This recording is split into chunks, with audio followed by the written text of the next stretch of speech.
Hello, everyone, ladies and gentlemen. Thank you for tuning in and welcome to our session, a conversation with Senator Rand Paul on safeguarding our election. Senator Paul really doesn't need an introduction.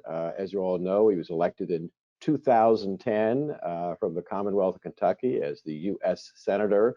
Before that, he was a well-known and well-respected eye surgeon, and since his arrival in the U.S. Senate, he has been a champion and an advocate for protecting our constitutional liberties and the protections in our Bill of Rights, as well as pushing for fiscal responsibility. And I think he must be one of the busiest and most productive members of the U.S. Senate, because in his spare time he still is performing pro bono eye surgery for the residents of Kentucky. So, Senator Paul, if you will turn on your camera.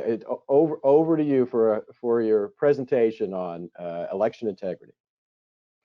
Thanks, Hans. You know, ever since the election, it's been a bone of contention. You know, how fair was the election? How honest was it? I think there's not many people left in America who don't have an opinion on it. But the one thing that I think is untrue is that the courts fully heard this, or that the courts have made a decision that there was nothing awry or nothing amiss. The truth of the matter is the court largely didn't hear the question of election integrity. They chose not to hear these, so they dismissed most of the cases based on standing. And this is not a new tradition. Courts have been hesitant to get involved in elections really since the beginning of time. And the beginning of my political history, at least knowing anything about this, goes all the way back to 1976, when my dad lost an election by 200 votes out of 200,000. We contested the election. We found dead people voted. We found 13 people who voted out of one household, and we couldn't find anyone who had ever answered the door of that house. We found vacant lots. We found commercial lots. We found precincts, and this is in 1976, where the entire precinct was 100% for the opponent, 0 for us, and the handwriting at first appearance appeared to be the same person signed everybody in, and they had 100% turnout. So anomalies like that are not brand new, but no court would hear my father's case. It finally was sort of heard at the Texas Supreme Court, then dismissed, and actually went to the House of Representatives, similar to this case in Iowa, where the ophthalmologist up there won by 6 votes, and there was the threat of someone not being seated. But the bottom line is the courts don't like to hear these things, but it isn't a valid argument to say that because courts don't like to hear election issues, that there weren't any problems. The obvious things I think we can all agree on that shouldn't happen. Dead people shouldn't vote. People shouldn't vote twice. People shouldn't vote from, you know, post office boxes and commercial property. That stuff really everybody ought to be able to agree on. And I think it's important, though, that we try to figure out a way to make that happen. In our elections, I think what is not contested about the last election anyway, is that it was an extraordinary election. We've never, ever, and I mean ever, had an election with so many mail-in ballots. So traditionally, well over 90% of people would show up in most states and vote in person, and most of them would show up and show identification. The fact that it was through the mail did change the complexion of the election, in the sense that for the first time we had millions and millions of people voting by mail, and there wasn't an ID component to this. On top of that, the real constitutional question that I think is probably at the heart of most of my grievance towards the election is whether or not officials can change election law without the permission of the state legislature. This is akin to the argument we have in Washington, where we have presidents all the time making executive orders without the permission of Congress. I think our founding fathers never intended that, and I think the founding fathers of the states never intended that. So we did have a couple of important court cases leading up to the election in Pennsylvania, and I think we had another one in Michigan. And the court cases revolved around whether or not the Secretary of State can create new election law without the permission of the legislature. Now, this is pretty important, because if we allow governors or Secretary of State to create law without the permission of the state legislatures, we're getting rid of the checks and balances and the division of power that our founders thought so important. But here's the problem. The courts did rule in a couple of these cases, and the federal judges basically ruled that if the law does not tell you you cannot do something, that you may do it. And this is sort of the law upside down, because most conservatives look at the law and we say the Senate can only do and Congress can only do what the Constitution allows us to do. It isn't sort of like, if they didn't tell me I could not do something, that I'm allowed to. In fact, our 9th and 10th Amendment are sort of the opposite thrust.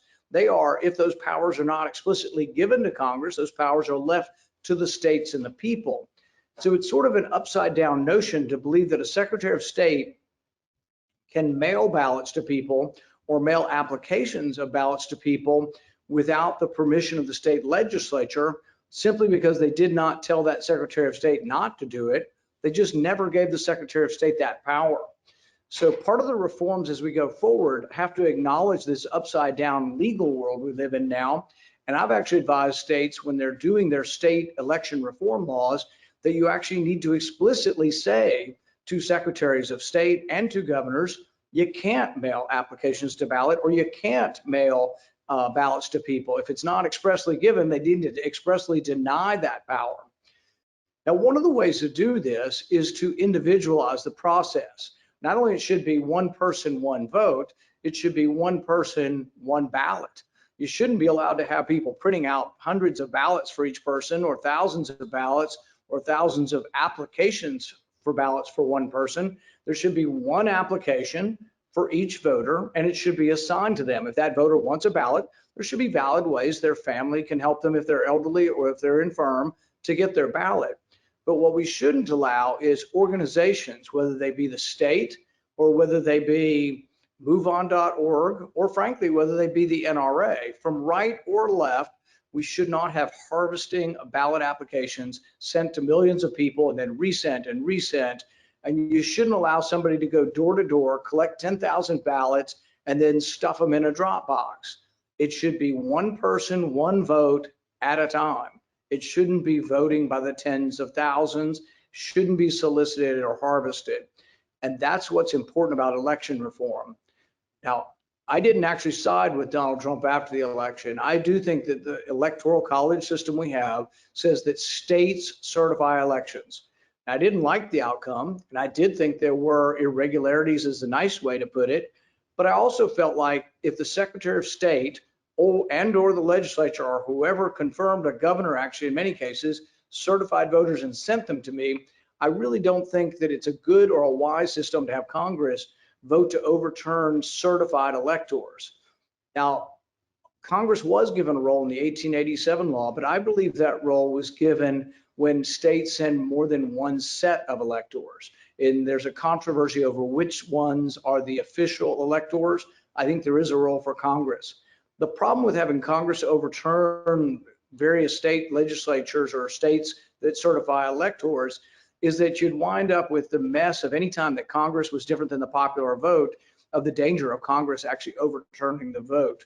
So while I didn't think that that battle was one worth fighting, I did immediately after the election think that something was awry, something was wrong, and something needed to be fixed, but that it was at the state legislative level, and that the primary culprit, bigger than dead people voting, bigger than people voting twice, which I think did happen, is the idea of so many people voting by mail and the inherently less capable system of verifying votes when they're done by mail.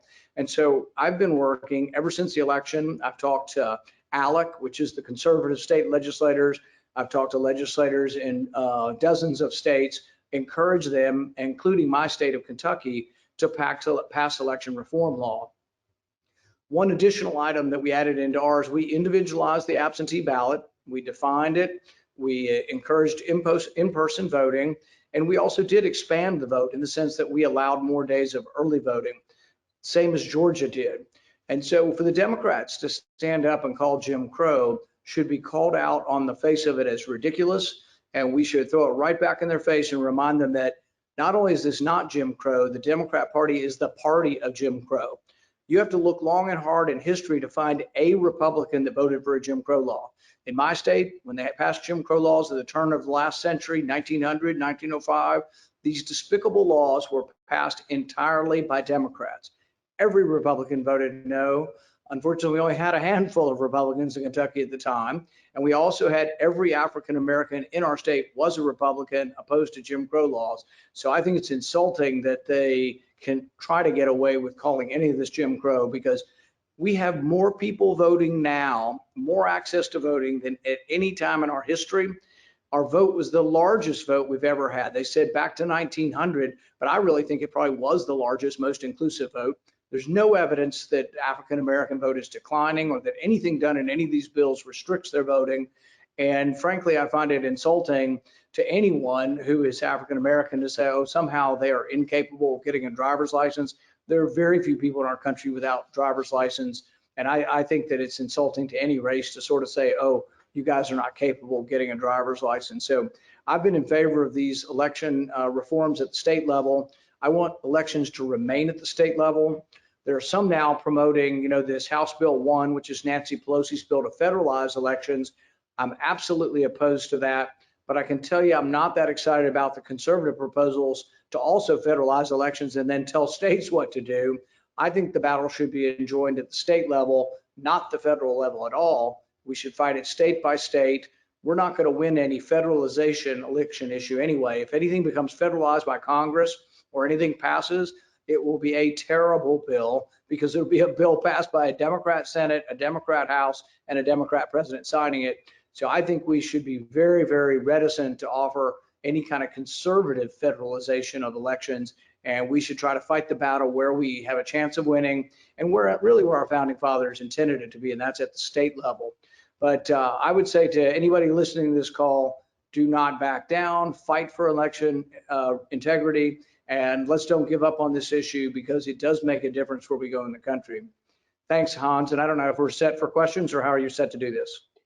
Well, I got a couple of questions for you, if I may, although I have to tell you, your presentation was so complete that some of the questions I had for you, I'm just going to throw out. But I have to say, I didn't know that story about your father, which I find that very interesting, because I don't think a lot of people realize, but Jimmy Carter, the first time he ran for the state legislature in Georgia, had exactly the same problem. He had to go to court because the local political machine had basically stolen his election, which I think is one of the reasons that he's been, I think, a bit more concerned about this than some folks on the other side of the political aisle. You talked about HR 1, which is passed the House, currently in the Senate. I talked to a lot of state and local election officials all over the country, and just like the public, they are extremely concerned about this bill, and that's on a bipartisan basis. I mean, local county election officials, whether they're Republican or Democrats, do not like this bill, not only because it's a federal takeover of what they do, but it has all these really terrible mandates in it. I guess my question to you is what do you think the prospects are for this bill in the Senate? It did pass the House on a party line vote with only one Democrat, Representative Benny Thompson from Mississippi, voting against it, saying that his constituents didn't like, provisions in the bill. But what do you think is the prospect for this in the Senate? I don't think any Republicans will vote for it. So I think it would be a 50-50 vote. And unless they overturn the filibuster, I think we can defeat it. But that battle's not completely over. We have two Democrats saying they'll uphold the filibuster. I hope they remain there. But I think they still need encouragement. So if you're in the states of West Virginia or Arizona, I would encourage Senator Sinema and encourage Senators Manchin to stick by it, protect it. I think also, if you want to convince your friends of how bad of an idea is, tell your friends, whether they're conservative or liberal, that see the unholy litany of political ads that are just, disgusting beyond belief and fill the airwaves with nonsense. They go on and on to the tune of $1 million.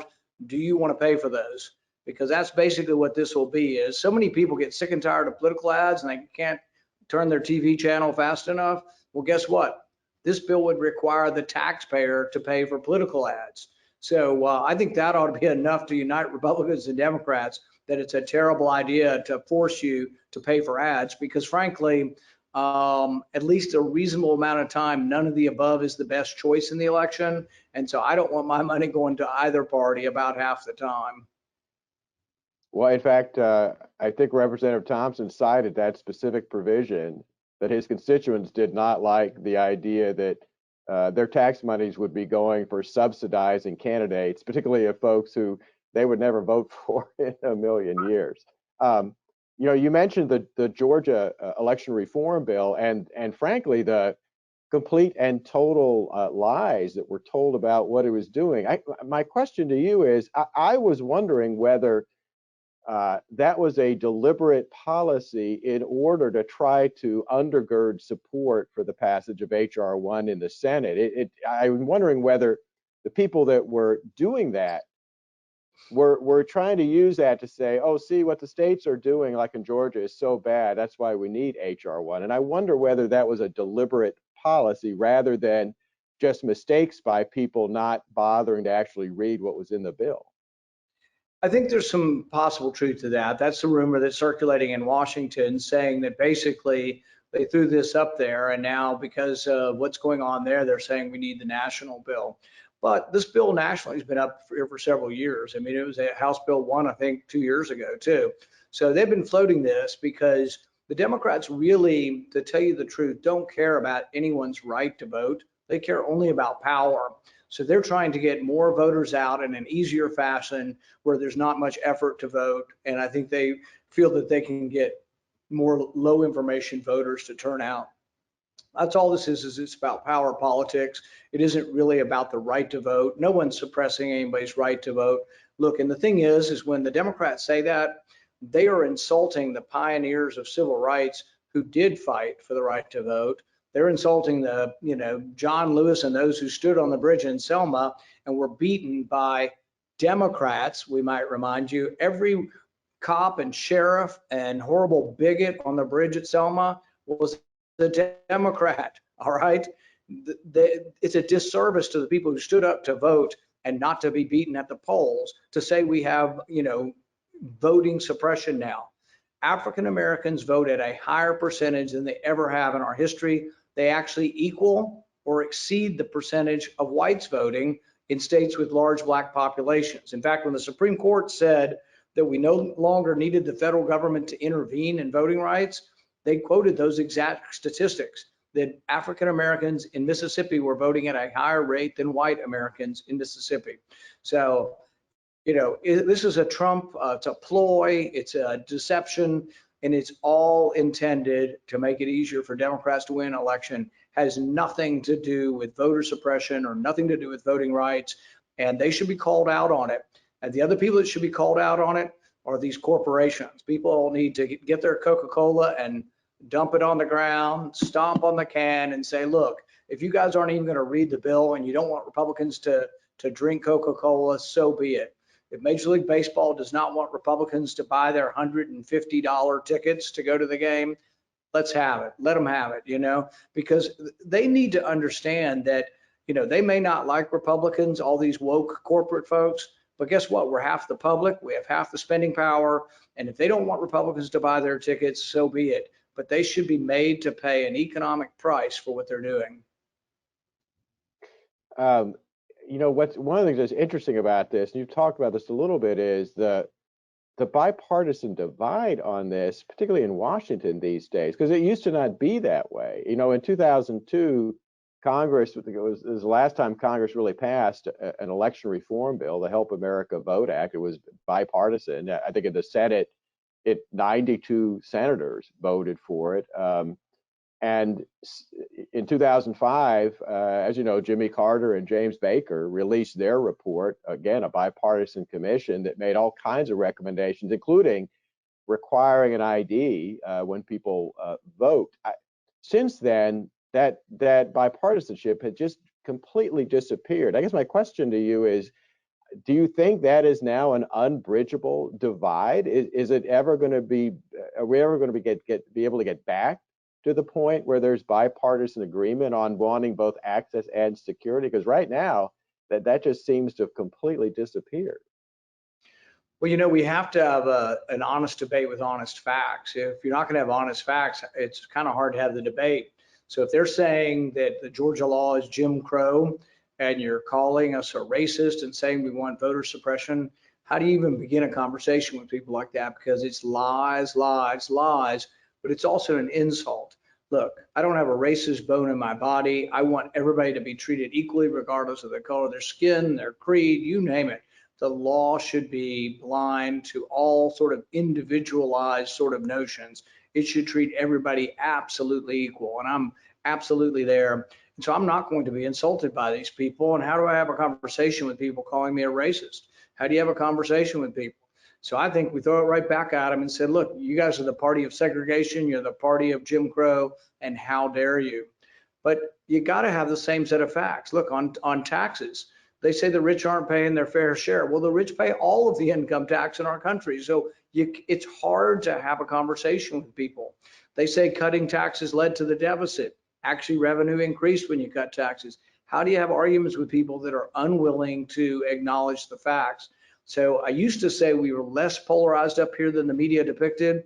Now I think we're as much or more polarized than the media depicts, because it has gotten worse. Everything's gotten worse, but it's the internet and this woke culture. Look, I think there's less racism in America than there's ever been in our history of our time. There's never been a time that if you were born of a minority of any sort, of any classification, that there's been less bigotry and less racism in our country. There is no discrimination in the workplace for publicly traded companies. There is none for med school. There is none for law school, for dental school, for college, for nursing school, you name it. All of those things that once existed in our country are gone, and we should celebrate that. If you look at marriage, we have lots and lots of intermarriage between races now. We have churches that are integrated, all voluntarily integrated. Everything about the trajectory of our country has been towards a better time and away from some of the bad things that did happen once upon a time. And yet all you hear from people is that they want us all to hate each other, and they think that everything's based on hate. And if you talk to people, that nothing could be further from the truth. Yeah, that's really true. I mean, it's not just that that kind of discrimination is illegal, but uh, our society overwhelmingly agrees that it's morally reprehensible, and that's, I think, true more today than ever in our entire history. If I could ask you one question about one very specific part of HR 1 that I was just astonished to see, and I can't believe more attention hasn't been paid to it, and that is, this requires states to set up redistricting commissions in every state, basically taking that power away from state legislatures. But I was shocked looking at it when I saw that the membership of those commissions, this bill would impose racial and gender quotas on the members of those commissions. Not only that, but it imposes what looks like a religious test, because in order to even apply to be a member of these commissions, you have to reveal not only your religious affiliation, but your membership in private groups, like, if you're a member of the NAACP or the NRA or NARAL, or it doesn't matter which organizations on the left or right. And again, I'm just astonished that the sponsors of this bill would not realize how fundamentally unconstitutional that is. I mean, do they just not understand that, or do they just have such a contempt for the Constitution that they just don't care about it? Well, it's a topsy-turvy world. I mean, Martin Luther King wouldn't know what to do in this world. I mean, Martin Luther King would be hounded out of the woke society because he didn't believe you should be judged by the color of your skin, but by your character, which is a noble statement, still rings true for most of us. But the woke generation wants people to be judged based on the color of their skin, particularly white people. They want white people to be accused, and they want white people to be maligned, and they want white people to apologize for being white. Look, Coca-Cola is having their employees stand up and read some sort of Mao-like statement apologizing for being white in the workplace. This is a culture, they want a culture based on race.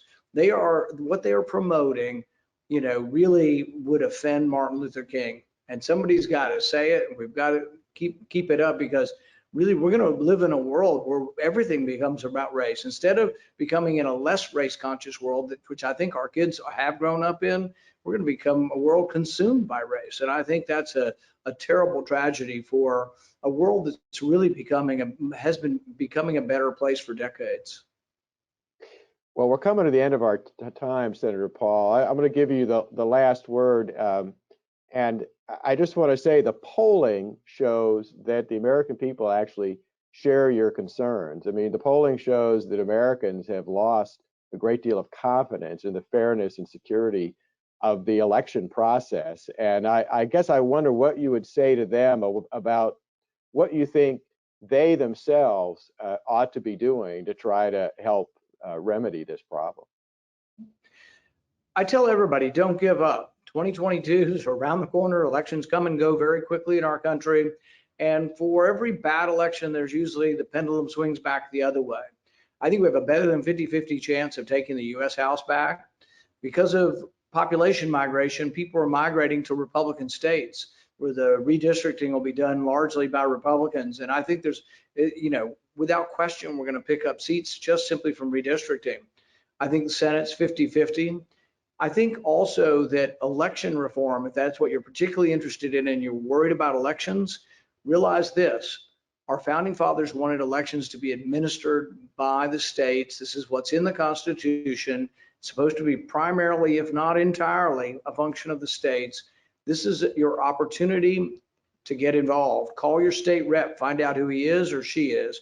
Find out who your state senator is. Call them. Sometimes there's not such a layer in between you and them. You might be able to see them. You might be able to go over to their house. You might be able to just call their house, a state rep or a state senator, and let them know you want election integrity. And then you can feel more certain that your vote will count and that it's going to be an honest election if they will pass election integrity reform. We've passed it in Kentucky now, Georgia, Iowa, and probably a handful of other states. But I think every state where conservatives are in the majority, where Republicans control the legislature and or the governorship, we should pass election reform. And this is something we can't do in every state, but in about 30, 35 states, we have the ability to try to put election reform forward. And it means call your state reps, find out who they are, and talk to them about what you want. Well, Senator Paul, thank you so much for having joined us today. This is a very, very important conversation. In fact, I got a phone call from a member of the public today telling me that he thought this ought to be the #1 priority, election integrity, of every state legislator across the country. So he clearly agreed with what you're saying. So thank you very much for being with us today, and we appreciate the work that you've been doing in Washington to protect our constitutional rights and your work on this issue too. Thank you very much. Thanks, Hans. Bye-bye.